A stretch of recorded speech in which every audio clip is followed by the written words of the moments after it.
అంటూనే ఈ మధ్య ఎందుకో ఒంటరిగా ఫీల్ అవుతున్నారు.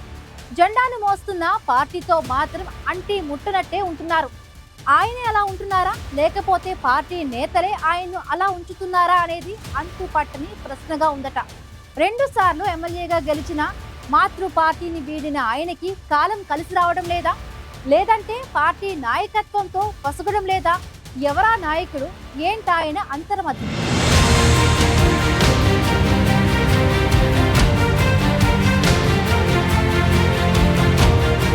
విశాఖ రాజకీయాల్లో తనదైన ముద్ర వేసుకున్న నాయకుడు వాసుపల్లి గణేష్ కుమార్. 2009లో టీడీపీతో రాజకీయ అరంగేట్రం చేసిన ఆయన 2009 ఎన్నికల్లో తొలి ప్రయత్నంలోనే విశాఖ దక్షిణ నియోజకవర్గం నుంచి పోటీ చేసి ఓటమి చవిచూశారు. 1988 నుంచి 1994 వరకు ఇండియన్ ఎయిర్ ఫోర్స్ లో పైలట్ గా పనిచేసిన గణేష్ కుమార్ స్వచ్ఛంద పదవి విరమణ తర్వాత విశాఖలో వైజాగ్ డిఫెన్స్ అకాడమీ స్థాపించి విద్యా సంస్థల అధినేతగా మారారు.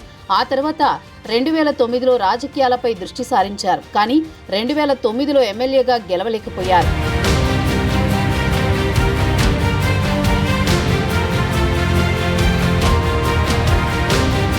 తొలి ప్రయత్నంలో ఓడిపోయినా వెనకడుగు వేయకుండా పట్టుదలతో ముందుకెళ్లారు వాసుపల్లి. 2014 ఎన్నికల్లో టీడీపీ అభ్యర్థిగా విశాఖ సౌత్ నుంచి ఎమ్మెల్యేగా గెలిచి తన కల నెరవేర్చుకున్నారు.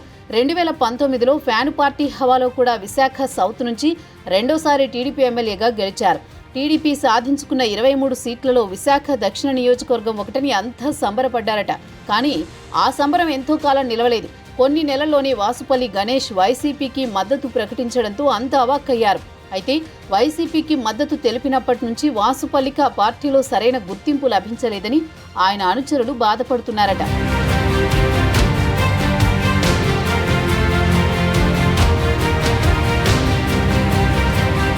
2019లో తమ పార్టీ బీఫాంపై గెలిచి వైసీపీకి మద్దతు ఇచ్చిన వాసుపల్లిపై స్పీకర్కు ఫిర్యాదు చేసింది టీడీపీ.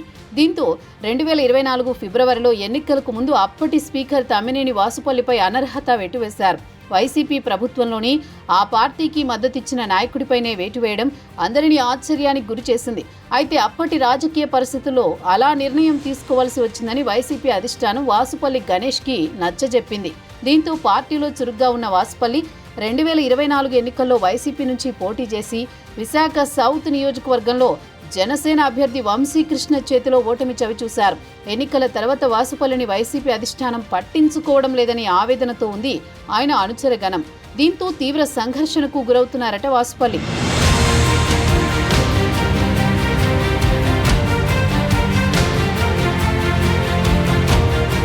2019లో టీడీపీ నుంచి గెలిచి వైసీపీలో చేరడంతో నియోజకవర్గ ప్రజలు 2024లో తిరస్కరించారా, లేదంటే మరేవైనా కారణాలున్నాయా అన్నది కూడా తేల్చుకోలేకపోతున్నారట వాసుపల్లి.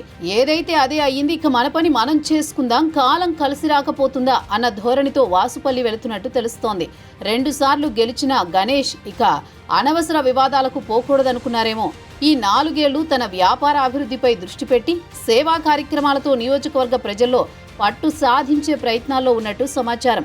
మరోపక్క విశాఖలో ఎవరెవరికో పదవులు కట్టబెడుతున్న వైసీపీ అధిష్టానం వాసుపల్లి ఊసెత్తడం లేదని ఆయన అనుచరులు తెగ బాధపడుతున్నారట. కొందరైతే అనవసరంగా పార్టీ మారామనే భావనతో ఉన్నారట.